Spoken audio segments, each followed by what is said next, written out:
안녕하세요. 2월 5일 토요일입니다. 어제 제가 이쪽 지역에서 코로나 검사하는 그 근처에 좀 갈 일이 있었습니다. 제가 검사하러 간 건 아니었고요. 다른 일이 있어서 잠깐 좀 지나가는 길이었는데 줄이 엄청나게 서 있어가지고 말이죠. 그 근처가 다 차가 그냥 막 아수라장이 돼 있더라고요. 차가 다 뒤엉키고. 또 검사 받으려고 서 있는 줄이 날씨도 추웠는데 나래비로 서 있어가지고 뭐 저는 엄두도 내지 못하겠더라고요. 아마 요즘 계속해서 엄청난 확진자 숫자가 나오니까 다 조심스럽게 한번 검사를 받아보는 것 같습니다. 이제 제대로 검사하면 10만 명도 나올 거라고 하는 이야기도 있으니까 조심들을 해야 될 것 같고요.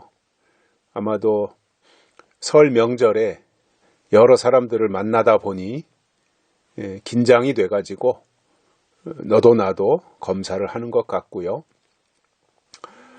저도 한 토요일 날쯤 아니면 주일날 오후에라도 한번 검사를 받아봐야 되겠다 그렇게 생각을 하고 있습니다. 오늘 말씀은 민수기 24장 14절부터 17절까지입니다. 이제 나는 내 백성에게로 돌아가거니와 들으소서. 내가 이 백성이 후일에 당신의 백성에게 어떻게 할 것을 당신에게 고하리이다 하고 노래를 지어 가로되 부올의 아들 발람이 말하며 눈을 감았던 자가 말하며 하나님의 말씀을 듣는 자가 말하며 지극히 높으신 자의 지식을 아는 자 전능자의 이상을 보는 자 엎드려서 눈을 뜬 자가 말하기를 내가 그를 보아도 이 때의 일이 아니며 내가 그를 바라보아도 가까운 일이 아니로다. 한 별이 야곱에게서 나오며 한 홀이 이스라엘에게서 일어나서 모압을 이 편에서 저 편까지 쳐서 파하고 또 소동하는 자식들을 다 멸하리로다. 아멘. 발람의 예언입니다. 무시무시하죠.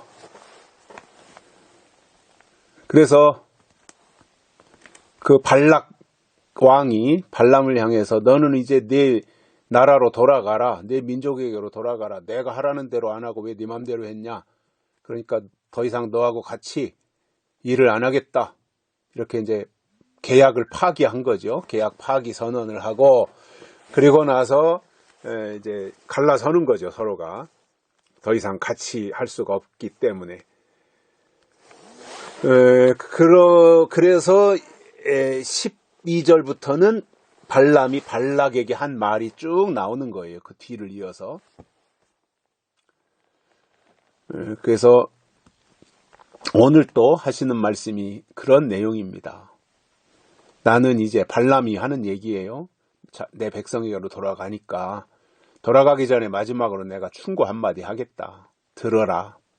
발락 왕을 향해서 들으라는 거예요. 그 내용이 뭐냐면 이 백성이 이스라엘 백성이죠. 이 백성이 후일에 당신의 백성 모압이죠. 어떻게 할 것을 당신에게 고하리이다.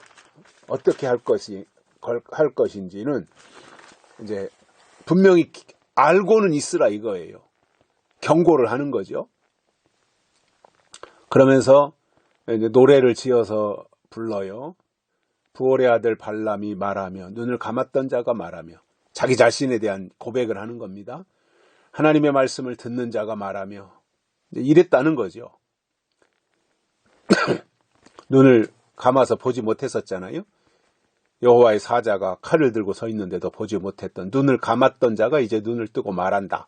하나님의 말씀을 듣는 자가 말하고 지극히 높으신 자의 지식을 아는 자 전능자의 이상을 보는 자 엎드려서 눈을 뜬 자가 말하기를 눈을 떴다 이겁니다. 이제는 나는 본다 이겁니다. 그러면서 한 별이 야곱에게서 나온다. 예수님이 오실 것에 대한 예언인 거지요.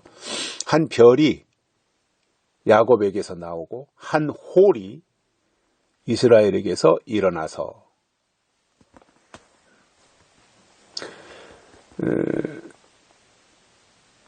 그래서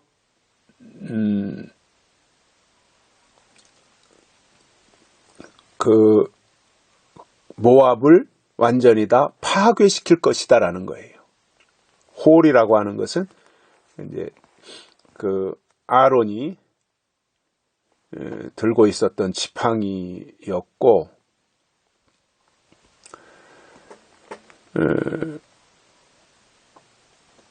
뭔가 새로운 하나님의 큰 일들을 하나님이 어떠한 그 동행하고 계시는 것을 상징적으로 보여주는 것이잖아요. 그래서 이스라엘에게서 별이 나오고 홀이 나와가지고 모압을 이 편에서부터 저 편까지 다 파하고 소동하는 자식들을 다 멸하리라. 그러니까 모압이 파멸할 것에 대해서 발람이 예언한 겁니다. 그러니까 지금 이 이야기를 발람 선지자가 발락이라는 모압 왕에게 말하고 있는 거예요. 모압 나라, 당신이 통치하고 있는 모압 나라가 앞으로 이렇게 될 것이다. 무시무시한 예언을 하는 거예요. 하나님을 얕잡아 보고 이스라엘을 말랑말랑하게 생각하고 별스럽지 않게 생각하고, 모압은 힘을 가지고 있지만 이스라엘은 아무것도 없잖아요. 그냥 하나님이 함께 하시는 거 외에. 그러니까 만만하게 봤던 거지요. 그리고 하나님의 종이라고 하는 발람 선지자도 물질로 매수할 수 있다고, 돈으로 매수할 수 있다고 이렇게 생각했던 것이 발락인데, 발람 선지자가 이제 제정신 차리고는 하나님 편에 서서 모압의 몰락, 또 이 발락 왕이 파멸할 것에 대해서 이렇게 분명하게 말씀해주고 있는 이 내용을 우리가 보고 있는 것입니다. 우리가 살아가면서 물질의 눈이 어두워질 때도 있어요. 또 세상의 어떤 것에 귀가 솔깃해가지고 그쪽으로 치우칠 수도 있어요. 사람이니까 그렇잖아요. 육신의 정욕, 안목의 정욕, 이생의 자랑, 이것이 인간의 본능이고 모습이니까 눈이 어두워질 수 있거든요. 그런데 하나님의 사람의 특징이라면, 하나님이 정말 함께하는 특징이라면 어느 순간에 그로 하여금 깨닫도록 해주시는 거예요. 눈을 뜨게 하고, 보아야 될 것을 보게 하고, 들어야 될 것을 듣게 하고, 말해야 될 것을 말하게 하는 이 단계로 이끌고 가시는 것이 하나님의 축복이더라는 겁니다. 그것을 우리가 깨닫고 이해해야 되는 것이고요. 그래서 하나님의 사람이라고 하는 것은 물론 부르심을 받은 순간부터 하나님의 일을 감당할 때, 이 세상에서 이 세상을 떠나갈 때까지 초지일관으로 전혀 요동치 아니하고 시작해서부터 끝까지 하나님 편에 서서 흔들리지 아니하고 하나님의 일들을 감당해낼 수 있다면 그것보다 더 좋은 일은 없겠지만, 세상 일, 사람이라는 게 그렇지 않잖아요.